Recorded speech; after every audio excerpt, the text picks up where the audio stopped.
رسول اللہ صلی اللہ علیہ وسلم نے بعض عورتوں کو اہل جہنم قرار دی ہے۔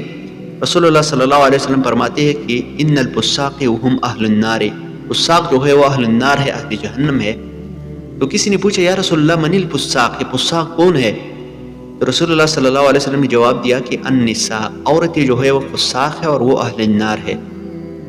تو پھر پوچھا کیا کہ یا رسول اللہ اولسنا امہاتنا و ازواجنا و بناتنا، کہ کیا یہ عورتیں ہمارے مائیں، ہمارے بیٹیاں، ہمارے بیویاں نہیں ہوگی؟ تو رسول اللہ صلی اللہ علیہ وسلم نے فرمایا کہ کیوں نہیں ہوگی، یہ آپ لوگوں کی بیویاں، آپ لوگوں کی مائیں ہوگی اور آپ لوگوں کی بیٹیاں ہوگی، لیکن ولکنہن، ان عورتوں میں دو امراض تھے، اس دو امراض کی وجہ سے یہ اہل نار بن گئے، اہل جہنم بن گئے۔ ولکنہن اذا اوتینا لم نشکرنا، جب اس کو ہر چیز اس کے لیے پرووائڈ تھا، اویلیبل تھا، لیکن اس کے باوجود جو یہ عورتیں تھے یہ ناشکری کرتی تھی، یعنی اپنے ہسبینڈ کی ناشکری کرتی تھی، اپنے اس گھر کی ناشکری کرتی تھی جس گھر میں اس کی شادی ہوئی ہو۔ یعنی عورتوں کو تو عادت ایسی ہوتی ہے کہ اپنے ہسبینڈ کو کہتی ہے کہ میں نے کبھی خوشی نہیں دیکھی، ہمیشہ میری زندگی میں غم ہے، تو اس وجہ سے ناشکری کی وجہ سے یہ اہل نار بن گئی۔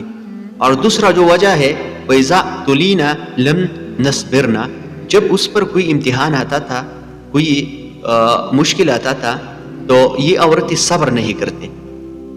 بے صبری کی وجہ سے یہ جو تھی اہل نار بن گئے۔ ہمیشہ عورتوں کی یہ عادت ہوتی ہے کہ جب بھی اس کو کوئی چھوٹا سا مشکل اس کے سامنے آئے تو وہ کہتے ہیں کہ میں نے کبھی خوشی نہیں دیکھی، میں